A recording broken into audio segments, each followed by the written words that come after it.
মহান স্বাধীনতা দিবসে গভীর শ্রদ্ধায় ৭১-এর বীর শহীদদের স্মরণ করছে জাতি। সকালে জাতীয় স্মৃতিসৌধে ফুল দিয়ে শ্রদ্ধা জানান রাষ্ট্রপতি ও প্রধান উপদেষ্টা। পরে অন্তর্বর্তী সরকারের উপদেষ্টারা জানান ৭১-এর স্বাধীনতাকেই রক্ষা করছে ২৪-এর গণঅভ্যুত্থান। জাতীয় স্বার্থে রাজনৈতিক দলগুলোকে ঐক্যমত্যে পৌঁছাতে হবে। এই ঈদে জামা জুতো অ্যাকসেসরিজের ডিসকাউন্ট।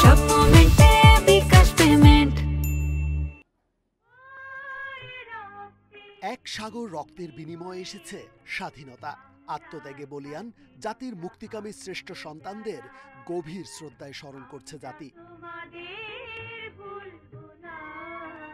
দিনের আলো ফুটতে না ফুটতেই ৭১-এর বীর সেনানীদের শ্রদ্ধা জানান রাষ্ট্রপতি। ফুল দিয়ে শহীদ বেদিতে কিছুক্ষণ নীরবে দাঁড়িয়ে থাকেন তিনি।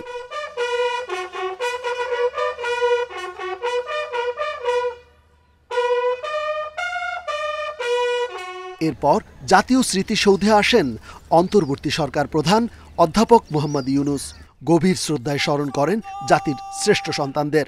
এ সময় রাষ্ট্রীয় অভিবাদন জানায় সেনাবাহিনীর একটি চৌকস দল।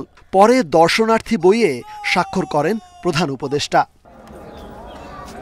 শহীদ বেদিতে শ্রদ্ধা জানিয়ে জাতির শ্রেষ্ঠ সন্তানদের বীরত্বের কথা তুলে ধরেন উপদেষ্টারাও।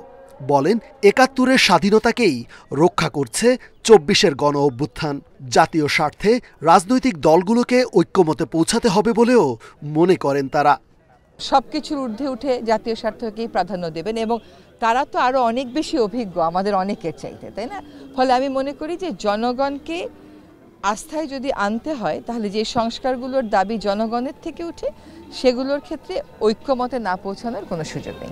দেশের প্রত্যেকটা নাগরিক যতক্ষণ পর্যন্ত না মনে করবে তিনি স্বাধীন, তার বাক স্বাধীনতা আছে, তার ফ্রিডম অফ এক্সপ্রেশন আছে, ততক্ষণ পর্যন্ত আসলে ভূখণ্ড স্বাধীন হয়ে কোনো লাভ নেই। আমরা মনে করি ২৪ সেই স্বাধীনতাকে রক্ষা করেছে এবং ২৪-এর গণঅভ্যুত্থান আবার একটি রক্তক্ষয়ী গণঅভ্যুত্থানের মধ্য দিয়ে ৭১ অর্জিত স্বাধীনতাকে আমরা রক্ষা করার যেই কঠিন লড়াই, সেই লড়াইয়ের একটা অন্যতম ধাপ হচ্ছে ২৪। এরপর শহীদদের শ্রদ্ধা জানান প্রধান বিচারপতি, ৩ বাহিনীর প্রধান, রাজনৈতিক দলের নেতা, যুদ্ধাহত মুক্তিযোদ্ধা, শহীদ পরিবার ও নানা দেশের কূটনীতিকেরা। এরপর সবার জন্য উন্মুক্ত হয় শহীদ বেদি। স্মৃতিতে অম্লান ৭১-এর ২৬শে মার্চ।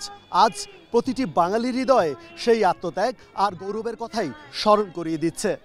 ৯ মাসের রক্তক্ষয়ী মুক্তিযুদ্ধের মধ্য দিয়ে একটি স্বাধীন রাষ্ট্র হিসেবে বাংলাদেশ আজ বিশ্বের বুকে মাথা তুলে দাঁড়িয়েছে। নতুন প্রজন্মকে সেই চেতনা ধরে রেখে দেশকে সামনে এগিয়ে নেওয়ার প্রত্যাশা জানিয়েছেন সাধারণ মানুষেরা। রেজওয়ানুল হক, ইন্ডিপেন্ডেন্ট টেলিভিশন, জাতীয় স্মৃতিসৌধ, সাভার।